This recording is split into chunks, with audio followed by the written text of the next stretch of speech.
Yeah, hello. I would like to analyze the speech in Iraq 2003 by the retired Northern Irish military officer in the British Army, Colonel Tim Collins, and I just want to call him Tim Collins for to make it easier to refer. It is important to look at some different things in the speech. I'm following the Pentagon of Cicero to make this analysis. First of all, is the speaker. Um, it's an Irish officer that are about to deploy his troops in the battlefield of Iraq. The speech takes place in the silent moment right before the troops are deployed. The speaker uses ethos and pathos as his form of appeals. He does this because he needs to make the soldiers trust him and have faith in him. It is very important for him that he uses ethos because it is crucial to make the soldiers perform their best because they need to have trust in their officer. Um, so the least of them will die. I'll return to the pathos appeal form later on. The topic of the speech is the fact that the British Army are about to infiltrate a terrorized area in Iraq. So therefore the speech is very specific because he gives his troops specific information about who they need to kill and, more important, who not to kill.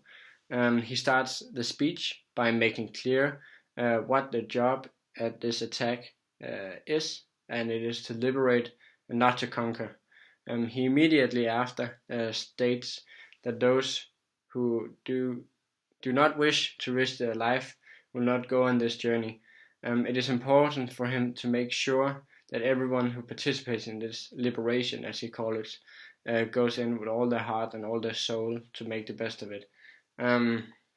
He says that it is his intention to bring the soldiers out alive again. Yeah, it is his intention to bring the soldiers out of Iraq alive again.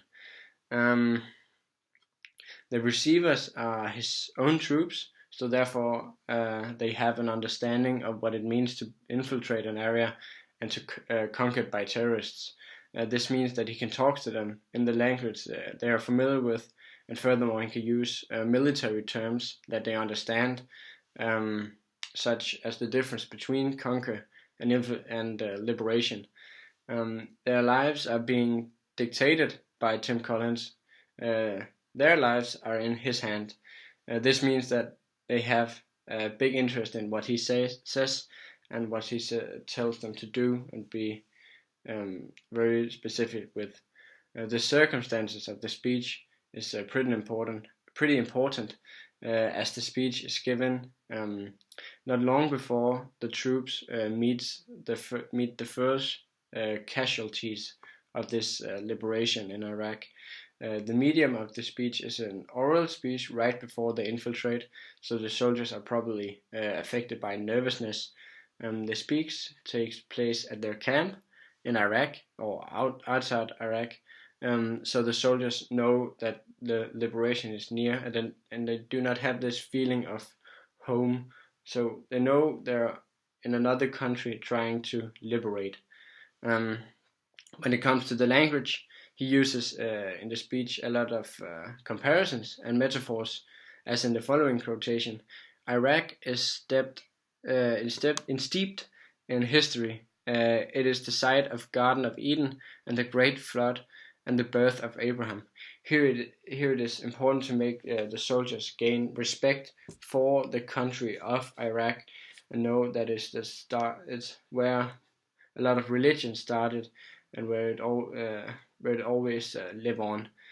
He generally speaks very, very positive about Iraq, and he urged the soldiers to treat the Iraqis with respect. He does not speak in a very formal way, nor an informal way, because it is very important that every person in this crowd understands what he means so they can do their best. And he keeps repeating that the soldiers should respect the country and its people. and to infiltrate, and it is to liberate and not conquer. The most dominant form of appeal, as mentioned before, is definitely pathos, in my opinion, because he uses a lot of emotion to encourage the soldiers to treat the Iraqis with respect and to encourage them to do their best at liberating the country and making having peace at the world again. He uses words as family and when they wake up to make the Iraqis more human, because many soldiers cannot see the Iraqis as very human, because not many, but some of them are terrorists and they cannot see the difference between a normal Iraqi person and a terrorist. So the soldiers need to be more careful about who they threat, and who they liberate. The main intention of the speech is, as previously mentioned, to motivate the soldiers to do a good job and not to kill the innocent people, and treat the Iraqis with respect and liberate the country again.